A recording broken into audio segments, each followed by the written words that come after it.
अस्सलाम वालेकुम जी, मैं हूं मलिक तहसीन। आज अपनी एक नई वीडियो के साथ। आज की मेरी वीडियो का टॉपिक है पुर्तगाल का D2 वीज़ा।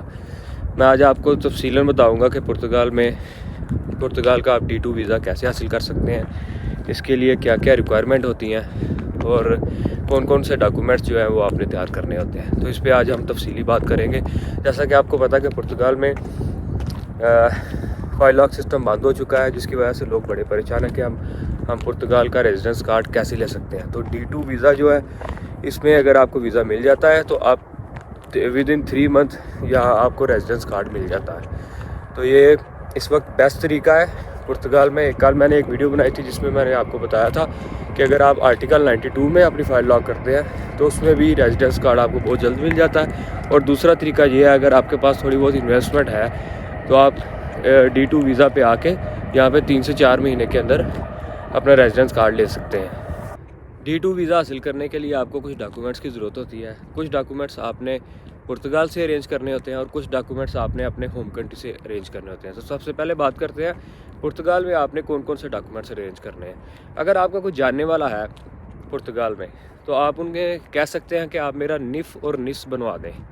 असल में ये सारा काम थोड़ा सा लेंथी है। अगर आप किसी जानने वाले को कहेंगे, अगर वो एलिजिबल हुआ, अगर उसको इस के बारे में कोई हो नो हुई तो वो ये आपका काम कर सकता है। अदरवाइज़ आपके लिए जो मशवरा है कि अगर आपका कोई जानने वाला है वो लायर कर लेगा तो सबसे बेहतर है। लायर आपकी गैर मौजूदगी में आपका निफ़ और निस भी बनवा देगा। निफ़ और निस चाहिए होता है। निफ़ जो होता है वो फिनांस का एक पेपर होता है और जो निस होता है वो आपका सोशल का पेपर होता है, जो बाद में जब आप कारोबार आप करते हैं अपना तो उसकी सारी अकाउंटेबिलिटी उसमें जो है ना होती है। तो ये दोनों पेपर बहुत लाजमी होते हैं। इसके बाद आपको अपना प्रूफ देना है कि मैं जब मेरे वीज़ा इशू हो जाएगा तो मैं ये फ़लाँ जगह पे जा करूँगा। तो आपने हाउस एड्रेस बनवाना होता है जिसको पुर्तगाल में जुनता बोलते हैं। इसके अलावा आपने बैंक अकाउंट पुर्तगाल में ओपन करवाना होता है। आपकी गैर मौजूदगी में जो आपका बैंक अकाउंट है वो आपका लॉयर जो है वो ओपन करवा सकता है। तो आपने अपना बैंक अकाउंट ओपन करवाना है। बैंक अकाउंट जब आपका ओपन हो जाता है तो आपने उसमें मिनिमम 10,000 यूरो तक उसमें रखवाने होते हैं। ये रिक्वायरमेंट है।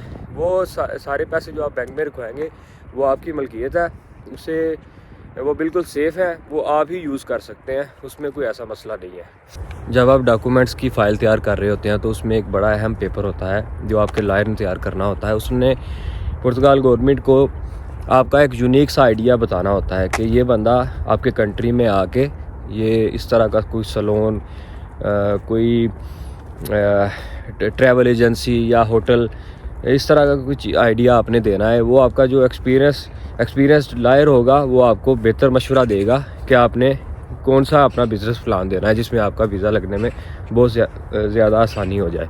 और इसके अलावा जो पाकिस्तान से आपने डॉक्यूमेंट्स अरेंज करने हैं उसमें आपका पुलिस करैक्टर सर्टिफिकेट होता है, जिसमें आपने पुर्तगाल गवर्नमेंट को इंश्योर कराना होता है कि मेरा पाकिस्तान में कोई भी क्रिमिनल रिकॉर्ड नहीं है। इसके बाद आपने अपनी हेल्थ इंश्योरेंस करवानी है। वो आपने कोशिश करनी है कि 1 साल की करवा लें। आपने पुर्तगाल गवर्नमेंट को ये भी इंश्योर कराना होता है कि अगर कोई मुझे फ़िज़िकली मसले मसाइल होते हैं तो मैं अपनी इंश्योरेंस पे ही उस पर आके अपना ट्रीटमेंट करवाऊँगा।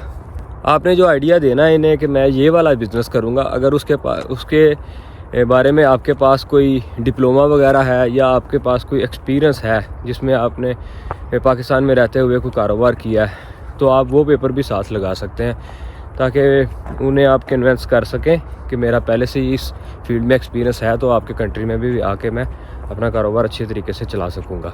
इसके अलावा अगर आपका पाकिस्तान में कोई भी बैंक अकाउंट है तो आपने उसकी बैंक स्टेटमेंट भी इन्हें देनी है और अपना क्लोजिंग बैलेंस भी उन्हें बताना है ताकि उन्हें पता हो कि इसके पास बैकअप में भी कुछ पैसे हैं। ये आपकी क्रेडिबिलिटी है कि आप पाकिस्तान वाला अकाउंट भी दिखा सकते हैं। पुर्तगाल में जो अकाउंट है उसमें 10,000 यूरो हो तो उसकी जब आप उधर 10,000 यूरो रखवा देंगे तो उसकी बैंक स्टेटमेंट भी आपने वहाँ से मंगवा लेनी है। जब आपकी सारी फ़ाइल तैयार हो जानी है, आपके सारे डॉक्यूमेंट्स अरेंज हो जाएँ तो आपने VFS जाना है। VFS global. VFS जो है वो पुर्तगाल के रिलेटिव जो भी वीज़ा के काम है उसको डील करता है। तो आपने अपने जाके वहाँ पेपर जमा करा देने हैं। तो पहले तो ये था 2024 में कि 1 महीने के अंदर आपको येस नो का रिस्पांस आ जाता था। तो अभी मेरे ख्याल से थोड़ा सा टाइम लग रहा है। तकरीबन एक भाई ने कराया था, जो मेरी इन्फॉर्मेशन है, उसे तकरीबन 45 दिन के बाद उसका वीज़ा लग गया था। तो जब आप कराएंगे अपने फ़ाइल जमा, तो आपने ये सोचना है कि 4 से 6 हफ़्ते लग सकते हैं आपका वीज़ा आने में।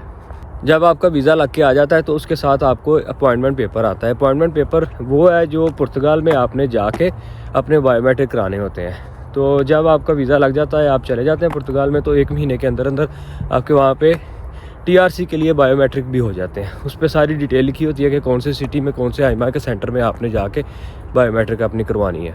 जब आप पुर्तगाल में आ जाते हैं तो यहाँ पे आके आप अपनी फैमिली को भी स्पॉन्सर कर सकते हैं। तो आपकी फैमिली भी बआसानी D2 वीज़ा पे यहाँ पे आ सकते हैं, उनके बड़े आसानी से वीज़ा लग सकते हैं। और फिर जब आपकी फैमिली इधर आ जाएगी तो आपने फैमिली रीयूनिफिकेशन की अपॉइंटमेंट उठानी है।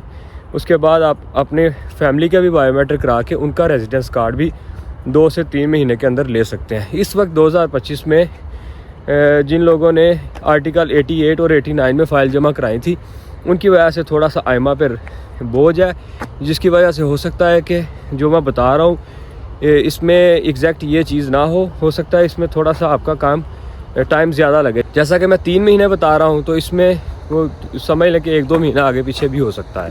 तो मेरे ख्याल से ये इस वक्त बहुत अच्छी ऑप्शन है D2 वीज़ा, क्योंकि आपको पता होना चाहिए कि जिन लोगों ने 88 और आर्टिकल 89 में अपनी फ़ाइल जमा कराई थी, उन्हें तकरीबन 2 से 3 साल के बाद कार्ड मिले हैं। और कुछ बहुत से लोग ऐसे हैं जो बायोमेट्रिक करा चुके हैं और अपने कार्ड का इंतज़ार कर रहे हैं। तो ये ऐसा वीज़ा है जिसमें आपको 4 से 6 महीने मैक्सिमम के अंदर TRC कार्ड मिल जाता है। और जब आपके पास TRC कार्ड आ जाता है तो आपके पास अगर ड्राइविंग लाइसेंस है अपने होम कंट्री का 3 साल पुराना होना चाहिए, तो उस पर आप यहाँ आके अपना पुर्तगाल का लाइसेंस भी चेंज करा सकते हैं, जिसमें आप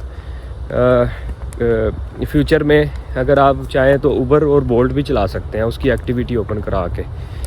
तो ये थी D2 वीज़ा के हवाले से मेरे पास इंफॉर्मेशन। अगर आपको कोई मज़ीद इंफॉर्मेशन चाहिए तो मुझे कमेंट में पूछ सकते हैं, मैं आपकी पूरी हेल्प करूँगा।